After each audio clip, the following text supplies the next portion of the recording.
Okay, if we're being player-centered, then we want to expose the player to as many kind of different playing styles as possible, or different ways of playing, because that makes them tactically more pliable, tactically more adaptable, so that no matter where they go in the country, they can fit in. And, you know, look at the college game the way it is at the moment.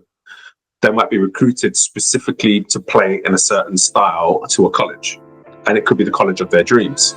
And then that coach could be sacked after the first year. Does that mean then that that player should have to leave that college of their dreams to go somewhere else because the new coach comes in and plays a different way?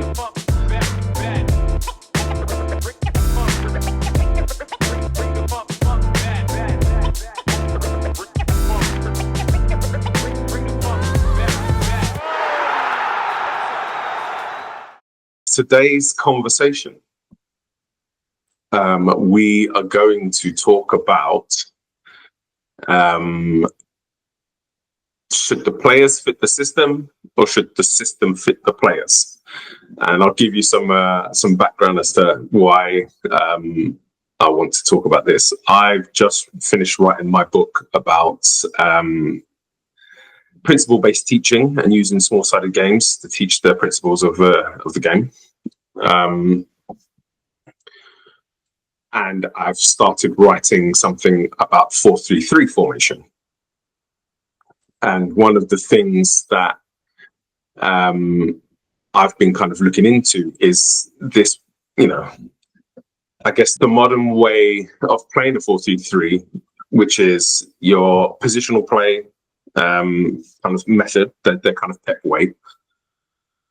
Then there's a more kind of direct transitional way, which was kind of like Jurgen Klopp's way of playing. And then there's like this hybrid that kind of mixes the positional play with the transitional play, which I think is a bit more PSG style. But by the way, I just love watching PSG play. God, they're so good. They are amazing. So in that, you then start to talk about profile of players, because how you use a system, how you use a formation is going to be dependent on the players you have. Or is it? And this is where the conversation comes in. Right. So my first question to you is going to be, how do you set your teams up? Do you have a way that you want to play? And then I mean, it's different because we're in the youth game, so we can teach players, you know, we're teaching players how to play. Do you then teach players how to play within your system? Or do you look at the players that you've got and take your time to learn the players you've got, and then from your system tweak to create a new system that fits the players? So it was funny when you sent me the topic, my first question was like, ooh, I'm going to get Angelo and I'm going to ask him, are we talking professional level or are we talking youth level? Because there is a huge difference, right? At a professional level, if I'm Pep Guardiola or Jurgen Klopp or Arteta, okay, or whatever coach of the week is at Chelsea, okay, or Luis Enrique, right? You go and you're like, this is my system. And you're going to scout, buy, trade, whatever players that fit your system. Yeah. Okay. But at the youth level, we don't have that luxury. We get X amount of kids that come to tryouts, and we say, oh, wow, this kid fits technical profile, mental, blah, blah, blah, blah, blah. And then, for me, my personal opinion is like, I have a system, and I'm going to teach the kids my way of playing, right? And maybe their previous coach low block counterattacked, right? And that was the system that they played in. Great. I'm glad you learned that. This is how I coach football. This is my football, part of my football that I'm going to give to you to take on and make your own at some point in your life, right? So I have a vision for the game, and whether it's a hybrid, and yes, we have to adapt and do all this fun stuff, right? Depending on our opponent, but giving the kids sound principles and fundamentals for a system that we want to play in, right? And I'm not just saying traditionally a 4-3-3, because I like playing in a 3-4-3, box 4 in the middle, right? I also like playing in a 3-5-2, right? But the foundations of playing combination play, triangles, etc., all stays within each system. It's just triggers of releases and stuff like that. I think certain roles on the field are different, right? But the foundation is always the same.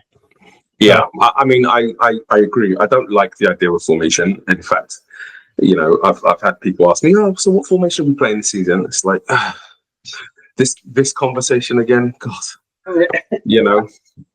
Well, there's different ways that we can play. We can play in a 4-3-3, but in the build-up phase, the centre midfielder can drop in to become a middle centre-back. So we play with 3. We push the fullbacks high to make it 4, and then there's 3 up front. Like, I mean, like you can, you know, the idea is going to be to make the team tactically pliable, so that based on what your opponent's showing, you can do something different. Yeah, no, I'm going to push back just a little bit and say, yes, I agree with what you're saying in terms of the pro level, because, you know, they are transferring players in. They are literally putting together the identity of the player they want. And that's usually going to be a tactical identity.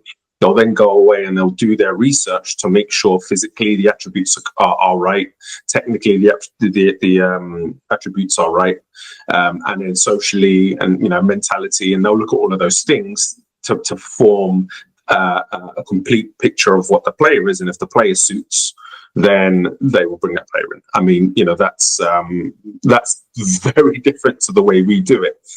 However, at the youth level, we still get to do a tryout. Yeah. And so we still get to watch. Granted, we don't get a lot of time, right? But we still get to watch players and make an assessment on how will they fit into my team. Right. So we're kind of doing the same thing. We just don't have the ability to go out and cherry pick who we want. And I say we, meaning everybody except for certain clubs, who just kind of do what they want. You know, I think, I mean, I'm in agreement in the main.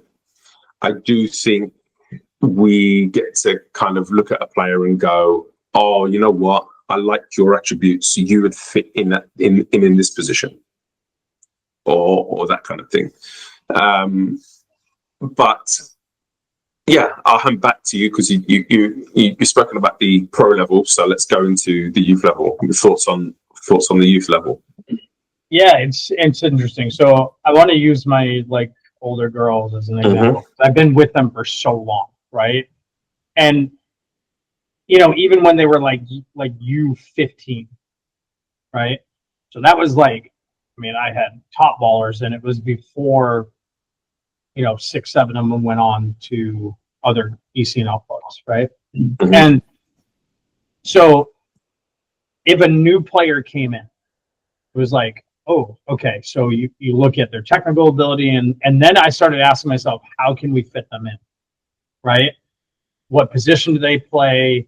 Can they play another position? You know, are they willing to play another position? Do they pick up on concepts? And then if the answer is yes, then we work on it, right? And then the answer is no, but we see a lot of potential in said player. Okay, I want them to start out on the second team, and just be like, hey, look, I see a lot in you. We got to solve some pieces, but I want to stick you in with the second team to start building your theory and, you know, your game tactics and stuff like that. Put you in a position that I see you playing on the first team on, but I just want to make sure you're comfortable. And then we start kind of that way too, right? It's hard for me, it was like, oh, if you get this level of talented player, but your first team, your primary team is really, really good already. Well, do you cut do you cut someone from your primary team, right? Not necessarily cut, but like move them down. Okay, you move them down, and maybe the answer is yes if the player is struggling, right?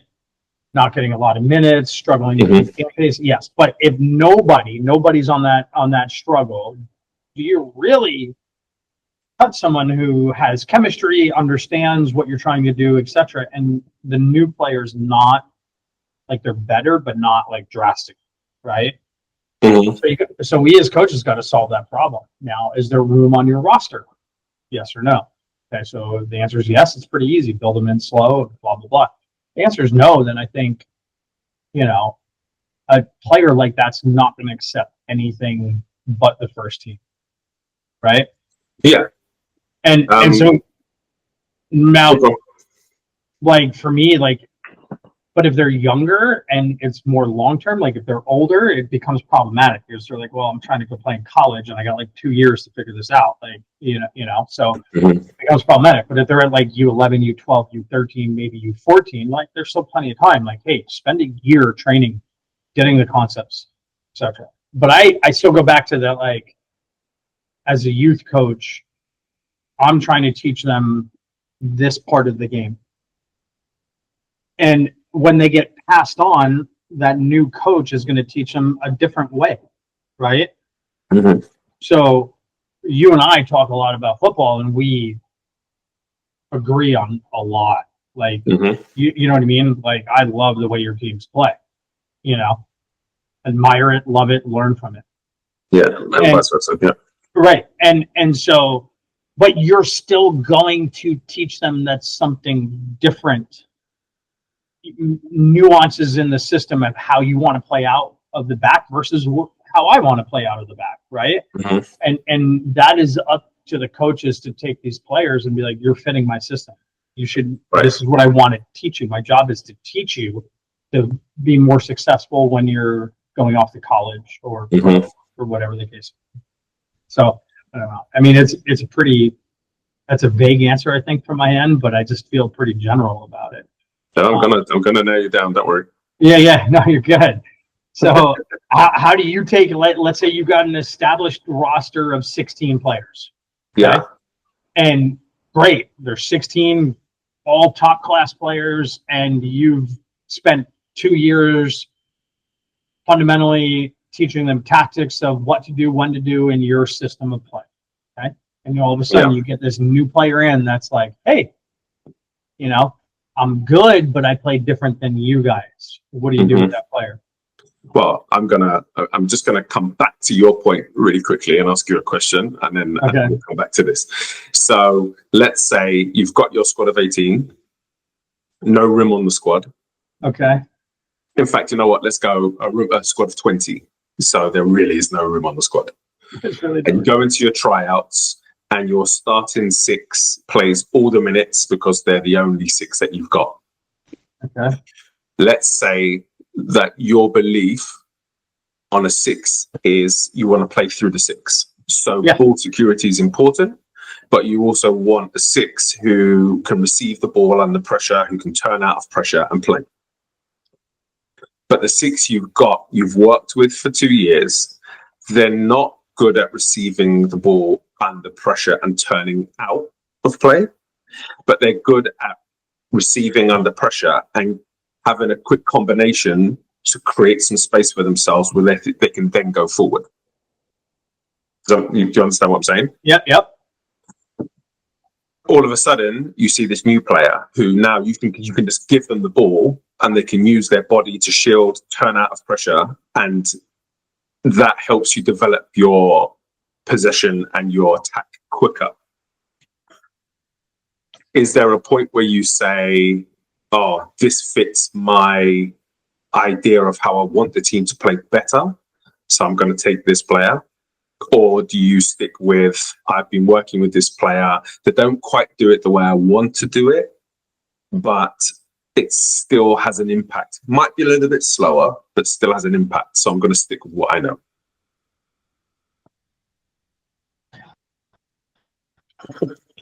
I don't ask the easy questions.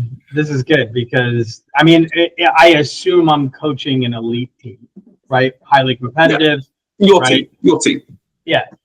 So the answer is, I bring them in, and I introduce them to the team, the system, etc. So it will be temporarily at 21.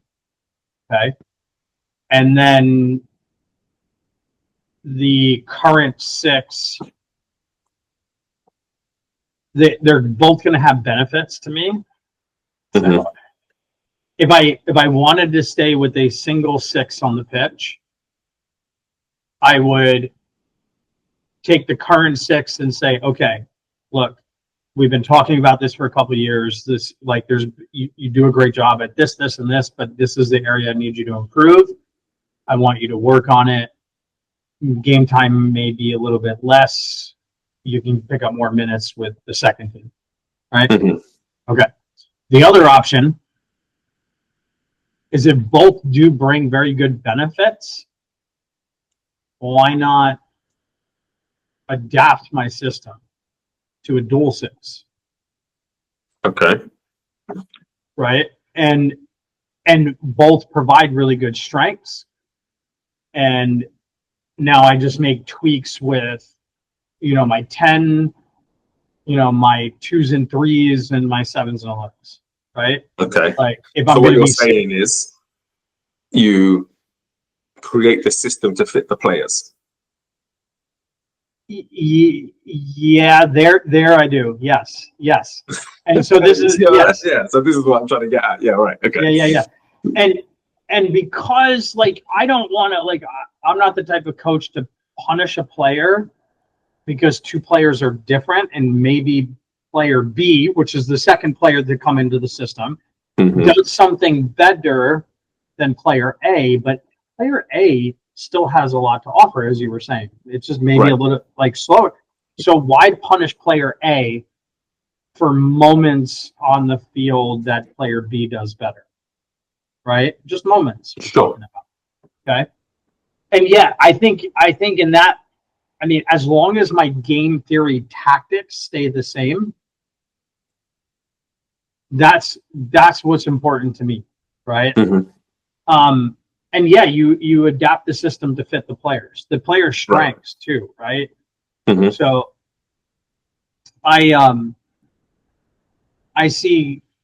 love developing technical 1-2 touch players, triangles, diamonds. That's like what drives me as a coach. I love developing players that can isolate 1v1 down the wing, etc. However, I see coaches that no matter who they get, they can have one of my players who are technical, great touches, want to play combination plays, and they immediately throw them into a low block counter-attacking system. Mm-hmm. Right? Okay. My first question is, why are you low block counter-attacking? Especially against teams that are not as good as you. Right? Yeah. Okay. Cool. That's kind of like where I start to, like, have this major conflict, right? Like, why not utilize the strengths of your players and teach them weaknesses, right? Yeah. On the flip side, though, it could be, I understand that you've got strengths and these are your strengths, but your weaknesses need to improve before you go to college. Yes. I'm going to put you in a different system so that you have to learn this side of the game so you can become a more complete, more rounded player when you go to college. Yes. Okay, if we're being player-centered, then we want to expose the player to as many kind of different playing styles as possible, or different ways of playing, because that makes them tactically more pliable, tactically more adaptable, so that no matter where they go in the country, they can fit in. And, look at the college game the way it is at the moment. They might be recruited specifically to play in a certain style to a college, and it could be the college of their dreams. And then that coach could be sacked after the first year. Does that mean then that player should have to leave that college of their dreams to go somewhere else because the new coach comes in and plays a different way?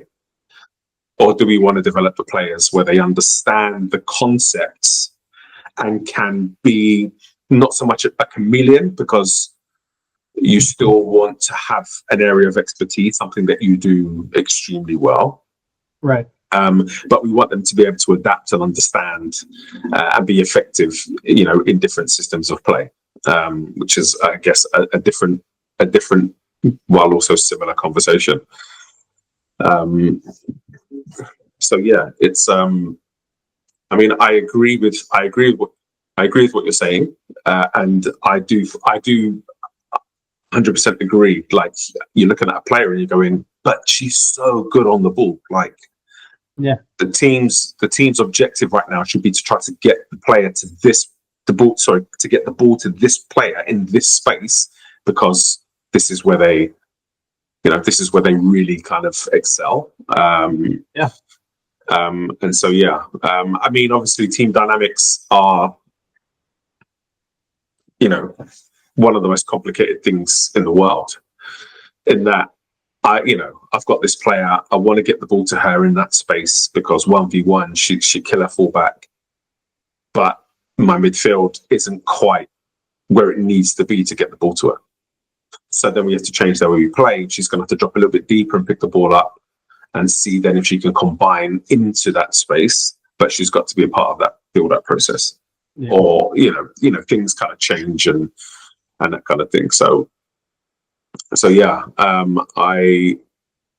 with you. I agree. And it sounds like what you're saying is that, you've got a way that you want to play, but that way that you want to play isn't set in stone. It's more of a framework. It's more output focused. So, for example, we want to get on the ball. We want to dominate possession. Yeah. And what we want to do is we want to dominate possession in the opponent's half. This is me talking because I've seen your teams play, and I'm guessing these are kind of some of your tactical pillars. We want to be comfortable on the ball. We want to lock up the opponent in their half. We want to be able to break down mid and low blocks. But then the end goal is to score. Yeah. So if we're playing against a high pressing team who aren't allowing us to have a lot of possession in our half, the goal is to score. So we can go longer, we can go in behind, we can threaten the space in behind to score goals. I mean, is that accurate? Yeah. I mean, I don't think I could have said it better myself. That's how I think, and that's how I coach, right? Yeah. Right. And for me, that's tactical adaptation, because, listen, I want to play a certain way, but we go against an opponent who has got a way of play that they want to dominate you with. And so it's figuring out how I can use my style to better your style. Right. Or to best your style, or beat your style, however you want to put that. But if all I know is play out from the back, possess through thirds, the opponent's not letting me do that, because what they like to do is high press, and they are gung-ho in pressing right into your half and giving you no room. If I continue to do that, I'm not teaching those players how to be, adaptable and how to read a situation and change it.